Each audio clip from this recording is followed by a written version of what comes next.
Now, delegations from Russia and Ukraine are also holding talks with the U.S. in Geneva. Ukraine's lead negotiator, Rustem Umerov, says post-war reconstruction is on the agenda. Previous rounds of talks have failed to produce any breakthrough. Both sides are divided over who will control eastern Ukraine's Donbas region.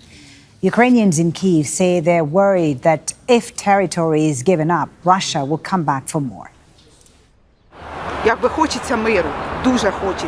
Of course we want peace, we really want it. But I think that even if something is given up, we will be next, the south. It's very frightening. Should I leave for another country? I don't want to. This is my country. I've lived here all my life. I believe the policy of the US administration is deceitful and to some extent cynical. I think they are taking advantage of Ukraine's position. The guarantees that we were given before the full-scale invasion and even before 2014 have been violated. All of Ukraine's security guarantees have not been fulfilled. Ahead of the meeting, Russia handed over the remains of 1,000 Ukrainian soldiers. In return, Russia received the bodies of 35 of its own soldiers.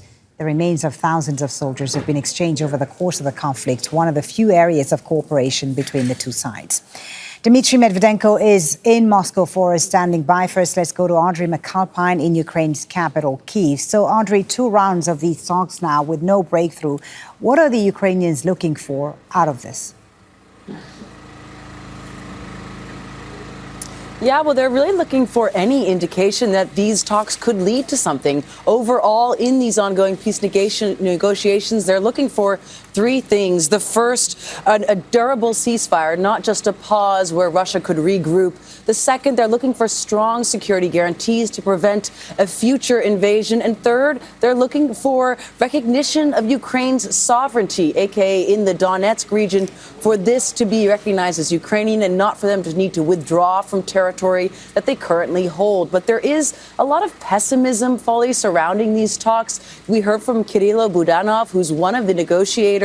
Just a few days ago, he said that both sides were approaching the moment when all sides need to make a final decision to continue the war or to move towards peace. Now, we know today in Geneva, these are simply bilateral talks, and they are planning for future trilateral talks. President Zelenskyy has said that he would like these talks to be between leaders because it is only then that the key issue of territory could be resolved.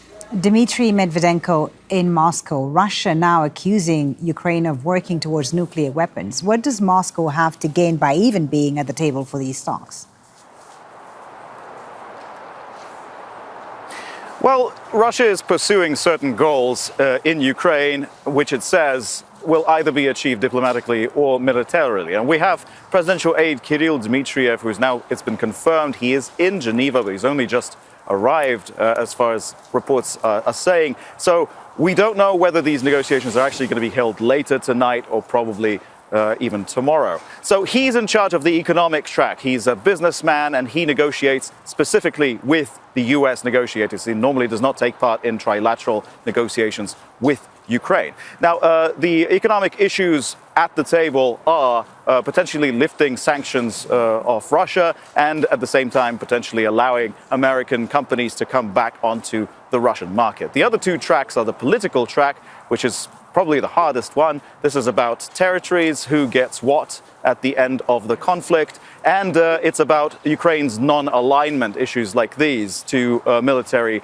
alliances. Now, the final track is the military track. These are the negotiations that were held in Abu Dhabi in the previous weeks. There were 2 rounds of Abu Dhabi talks where Russian military and Ukrainian military met to discuss potential ways of actually monitoring a cessation of hostilities in the future. But there was a statement today from the Kremlin spokesman Dmitry Peskov, who said that no deadlines apply to Russia. Russia's position is consistent and basically uncompromising. So this is in reference to Trump giving Zelenskyy a deadline to end, to reach a deal by spring to end hostilities finally by the summer. So Russia so far is basically indicating that, you know, the war might continue.